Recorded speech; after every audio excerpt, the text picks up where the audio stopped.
삼국사기 제4권 신라봉기 제4편 2 버풍왕. 버풍왕, 신라의 개혁군주. 서기 514년, 신라의 새로운 시대가 열렸습니다. 지증왕의 맏아들, 원종이 왕위에 올랐으니 그가 바로 버풍왕입니다. 키 7촉의 위풍당당한 체구에 너그럽고 따뜻한 성품을 지닌 왕, 그의 손에는 신라를 고대 국가로 완성하려는 원대한 꿈이 쥐어져 있었습니다. 즉위 4년째 되던 해, 517년 여름, 버풍왕은 병부를 설치합니다. 군사 조직을 체계화하고 왕권을 강화하려는 첫걸음이었습니다. 그리고 즉위 7년, 520년 봄 왕은 마침내 율령을 반포합니다. 신라 최초의 성문법. 모든 관리들의 복색을 붉은색과 자주색으로 구분하여 위계를 명확히 했습니다. 혼란했던 신분 체계가 정리되고 법치의 기틀이 세워지는 순간이었습니다. 왕은 남쪽 영토를 순시하며 가야국과의 관계를 돈독히 했고 각 지방의 군주를 임명하여 중앙집권 체제를 강화해 나갔습니다. 그러나 버풍왕의 진정한 꿈은 따로 있었습니다.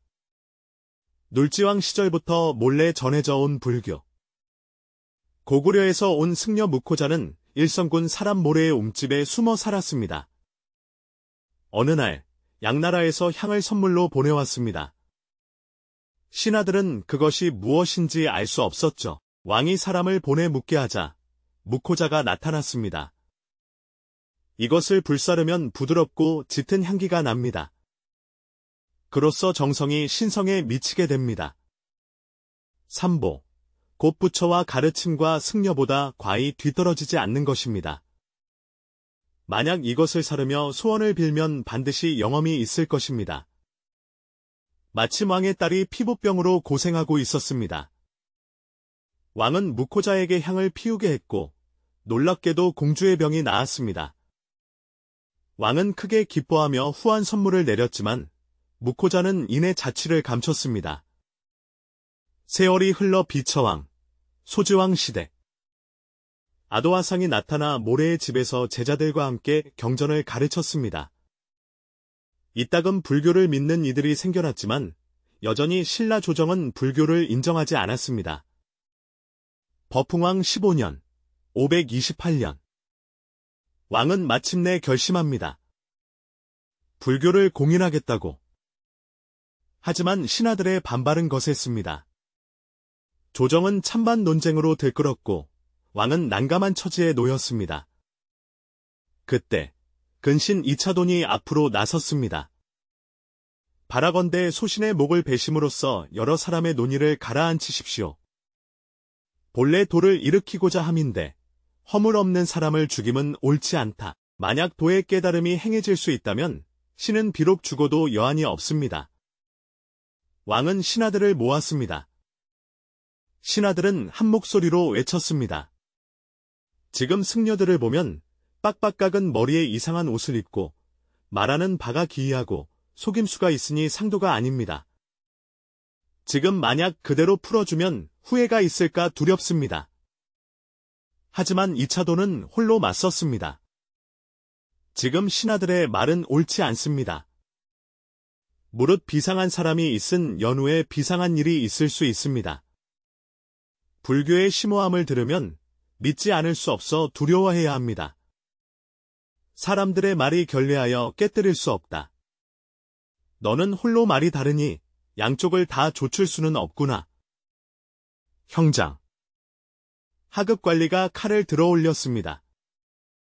죽음을 앞둔 이차돈이 마지막으로 외쳤습니다. 나는 불법을 위하여 형벌을 따르니 부처께서 만약 실력이 있으시면 내가 죽음에 반드시 이상한 일이 있으리라. 칼이 내려쳤습니다. 그 순간 놀라운 일이 벌어졌습니다. 잘린 목에서 피가 아닌 우유처럼 흰 액체가 샘솟듯 흘러나왔습니다. 사람들은 그것을 보고 경악했습니다. 신비로운 기적 앞에서 더 이상 아무도 불교를 헐뜯지 못했습니다. 이차돈의 피, 아니 흰 피가 신라의 불교의 문을 활짝 열어젖힌 것입니다. 이듬해 버풍왕 16년 왕은 살생을 금하는 명을 내렸습니다. 불교의 자비 정신이 신라 전역에 스며들기 시작했습니다. 버풍왕 19년에는 금관국의 마지막 왕 김구해가 왕비와 세 아들을 이끌고 귀순했습니다. 왕은 그들을 예우하며 상등의 관직을 주고 금관국을 시급으로 삼게 했습니다. 가야 연맹이 무너지고 신라의 영토는 더욱 넓어졌습니다. 버풍왕 23년, 536년. 왕은 마침내 독자적인 연호를 선포합니다. 건원헌년. 중국의 연호에서 벗어나 신라만의 시간을 선언한 것입니다. 이는 신라가 명실상부한 독립국가임을 천명하는 순간이었습니다. 버풍왕 27년, 540년 가을 7월. 왕이 세상을 떠났습니다. 시오는 버풍, 법이 일어나다라는 뜻입니다. 그는 애공사 북쪽 봉우리에 묻혔습니다.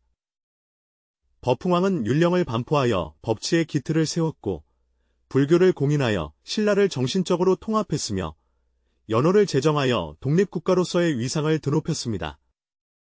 한 사람의 순교가 한 나라의 운명을 바꾸었고 한 왕의 개혁이 천년왕국의 토대를 놓았습니다. 2차돈의 흰 피가 흐른 그날 신라는 진정한 고대 국가로 거듭났습니다.